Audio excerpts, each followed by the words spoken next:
great to be out the house.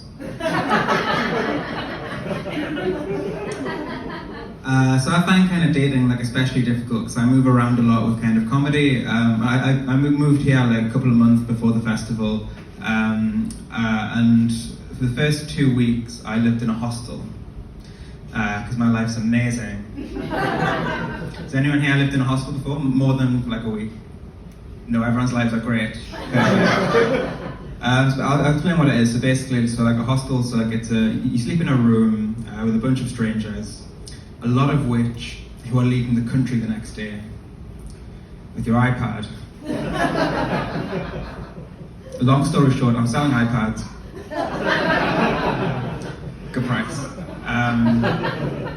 If you have stayed at a hostel, you'll generally know that the main rule is that you can't bring people outside of the hostel inside, which means that I couldn't take girls back for sex. Mainly because of my personality.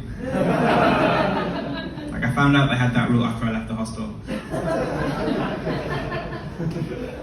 Yeah, it was hard being single in the hostel, but a good thing about living in a hostel is that you don't need porn to see two strangers having sex.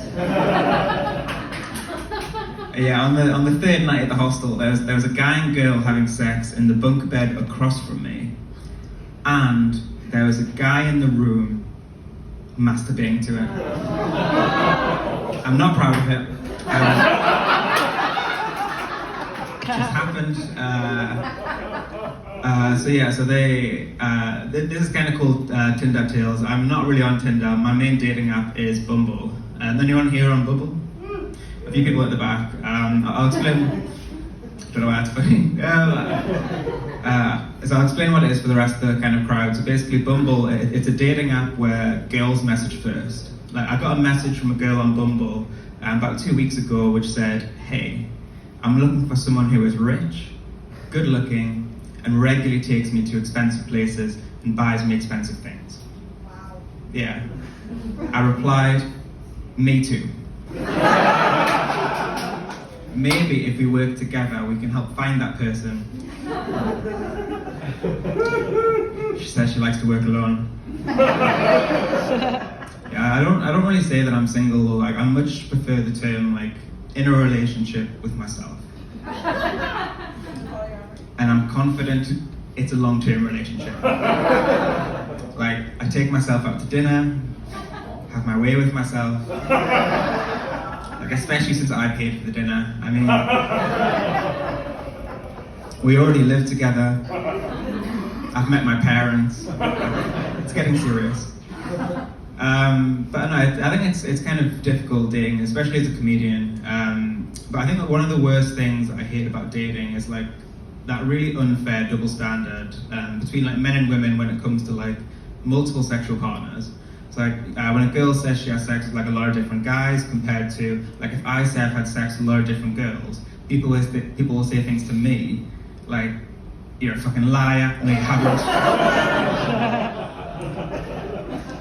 They say things like poking people on Facebook doesn't count. Before coming up here, the host was like, "You need to tell stories and to have less punchlines," and I was like, "I've just got punchlines." I've never been told to be less funny, but I am. But no, it's good. I think I'm not great at women. Like the only time I've managed to convince a girl to move in with me is on Minecraft.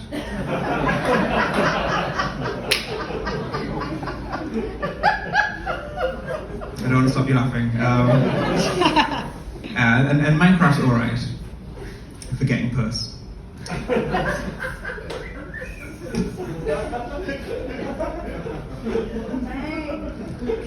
But obviously the best dating website is obviously LinkedIn. Because LinkedIn tells you the important things about people, like if they're a team player, if they're punctual. So some of you may recognize me, because I have friends in the audience. Also, I was on a TV show a couple of years ago on Channel 4 called Naked Attraction. Season 1, episode 5. Yeah, I came second. Like I normally do.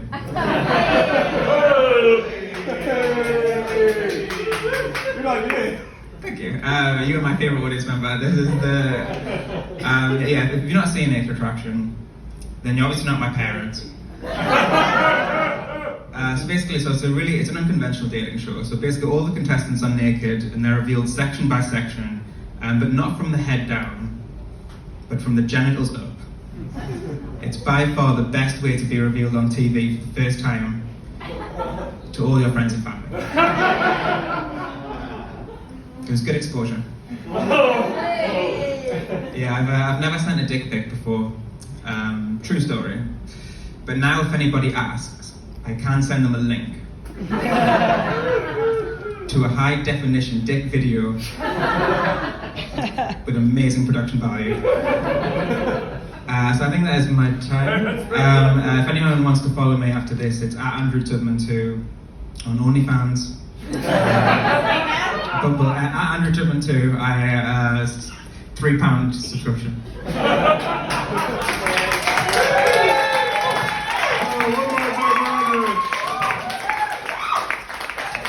So you're Andrew Tubman 2. Yes. Do you have any idea who Andrew Tubman 1 is? No, but I know it's American. He's American. Okay, well that's fine. I thought there might be something salacious or interesting there. Okay. So, have you ever gone on a date and been recognized from your appearance on TV? Yes, twice. Go on.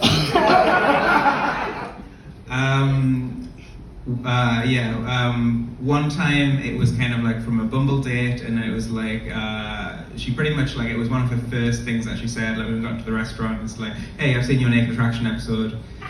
And the other time was I went on a date with a girl that I met at a comedy show, and she heard the Naked Attraction bit, and then she watched the episode.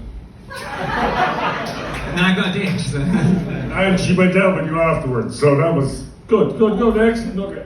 Has anybody got any questions in the audience? What's your favorite so far? Season 1, episode 5. 4 OD.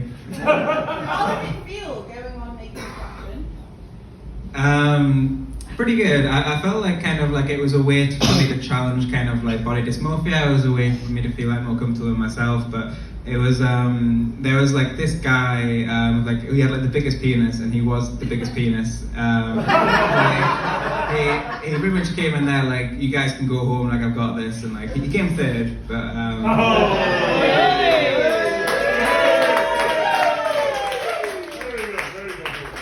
Thank you very much. That's wonderful. Come on,